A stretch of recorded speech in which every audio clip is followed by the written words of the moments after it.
Weekly சார்ட்டை பொறுத்தளவுக்கு இதுவும் ஷூட்டிங் ஸ்டார் தான். இருந்தாலும் இது கொஞ்சம் ஒரு புள்ளி செட்டப்பில் ஒரு டைப்பில் தான் முடிஞ்ச மாதிரி தெரியுது சென்செக்ஸை பொறுத்தளவுக்கு. அப்படியே டேயில் பார்ப்போம் என்ன நடந்திருக்குன்ட்டு.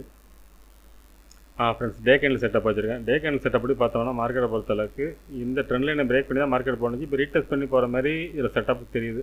ஒருவேளை அந்த ரீடெஸ்ட் ஃபெயிலியர் அடைஞ்சு அந்த லோ பிரேக் பண்ணால் மார்க்கெட்டில் ஃபால் இருக்கும். அப்படி பார்த்தோம்னா டேயோட லோ பிரேக் பண்ணால் ஃபால். எல்லாத்துலேயும் அதே செட்டப்பில் தான் இருக்குது.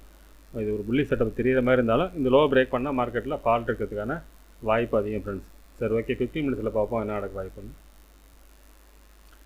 ஃப்ரெண்ட்ஸ், 15 மினிட்ஸில் வச்சுருக்கோம். இப்போ பார்த்தோம்னா மார்க்கெட்டை பொறுத்தளவுக்கு ஃபஸ்ட் ரெசன்ஸ் பார்த்தோம்னா 79,570 அப்படிங்கிறது ஃபஸ்ட் ரெசன்ஸாக இருக்கும். அதுக்கு அடுத்து பார்த்தோம்னா 80,063 அப்படிங்கிற செகண்ட் ரெசன்ஸாக இருக்கும். தேர்டை பொறுத்தளவுக்கு ரீசெண்டாக போன ஹை 80,254 அப்படின்னு இருக்குது.